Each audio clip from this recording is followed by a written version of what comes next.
The Lord be with you. And with your spirit. A reading from the Holy Gospel according to Luke. Glory to you, O Lord. Jesus rejoiced in the Holy Spirit and said, I give you praise, Father, Lord of heaven and earth, for although you have hidden these things from the wise and the learned, you have revealed them to the childlike. Yes, Father, such has been your gracious will. All things have been handed over to me by my Father. No one knows who the Son is except the Father, and who the Father is except the Son, and anyone to whom the Son wishes to reveal him. Turning to the disciples in private, he said, Blessed are the eyes that see what you see. For I say to you, many prophets and kings desired to see what you see, but did not see it, and to hear what you hear, but did not hear it. Brothers and sisters, the Gospel of the Lord. Praise to you, Lord Jesus Christ. Please be seated. Good morning. Welcome to Manaoag. Welcome to the Minor Basilica of Our Lady of the Rosary of Manaoag.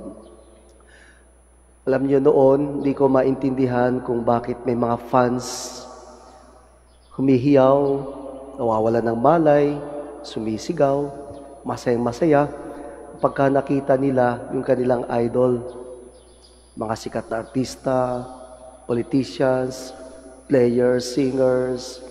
Di ko maintindihan hanggat ako'y nakaranas. Una, noong 1995, bumisita ang Santo Papa Pope John Paul II sa Pilipinas, World Youth Day. Hindi masyadong malapit, pero nakita ko siya tulad ng ibang mga Pilipino. Dumaan sa harapan, iba ang saya, iba ang tuwa. Kakaibang nararamdaman namin. 1995. 2005, I was sent to Germany, UST delegation noon para sa World Youth Day uli. First and last time ko nakita, Pope Benedict XVI, pwedeng hawakan yung kanyang sasakyan pero mabilis ang takbo. Iba rin yung pakiramdam. 2015, dumating ang Santo Papa, Pope Francis. Nakita ko sa grandstand ng UST, iba rin uli ang pakiramdam. Hindi mo maintindihan, sobrang saya. Mga sikat sa ating pananampalataya. Pero may isa pa, sometime in 2015 o 2016, nung ako'y parish priest ng Santo Domingo Parish, Quezon City, di namin inakala pumasok sa office ang isang sikat na artista at that time, si Yaya Dab, si Maine Mendoza. Nagulat ako kasi pumasok sa office, naki-office. May ginamit sa office. Nakahawak ang kamay niya, nagpa-picture pa kami. Ginawa kong profile. Pero after some time, tinanggal ko rin. Nahiya ako. But the feeling is there. Kakaiba. Yung makita, yung taong hinahangaan, sikat, kilala. At ito yung sinabi ng ating Panginoon sa kanyang mga alagad na sana hindi mangyari sa atin na masyado tayong pamilyar sa Kanya. Anong sabi niya sa Ebanghelyo?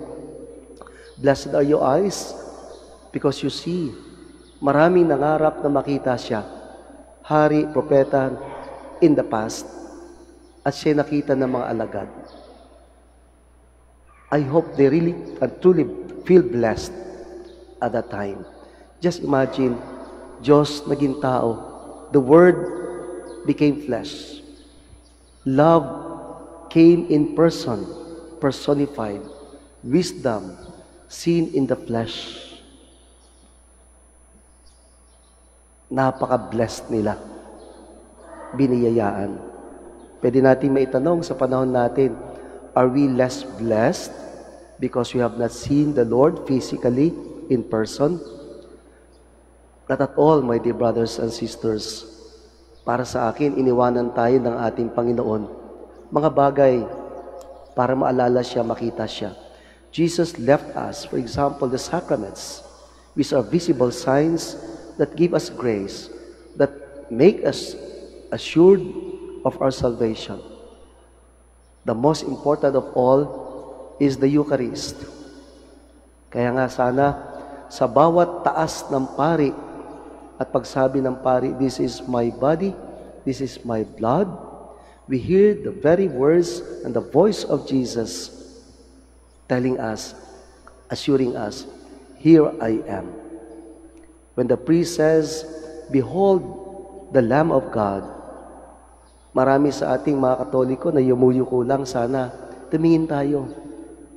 Para bagang sinasabi, o nandito yung artista, pero tayo nakayuko. So when the priest says, "Behold the Lamb of God," sana tumingin po tayo. Sapagkat doon makikita natin ang ating Panginoon, that we may be truly blessed even in just looking at it. At higit sa lahat, kapag tinanggap natin siya sa Eucharistia, that we receive the Lord Jesus in His fullness, divinity, humanity, God and man. We are blessed. Napaka-blessed natin because we see, we hear, we witness, we encounter the Lord in the sacraments.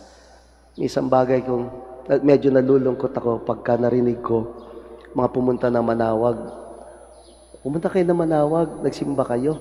Hindi, pumunta lang kami. Hindi ko alam kung masaya ang Panginoon, ang mahal na ina, na hanggang tingin lang sa Kanya, hindi nagsisimba, hindi uma-attend ng misa. Sometimes we just take Jesus for granted in the Eucharist.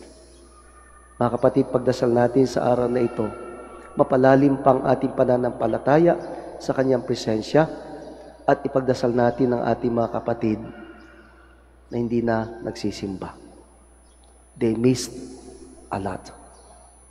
How I wish every one of us, all of us, especially Catholics, every time we celebrate, we attend Mass, we could see also and hear the words of Jesus telling us, "Blessed are your eyes because you see.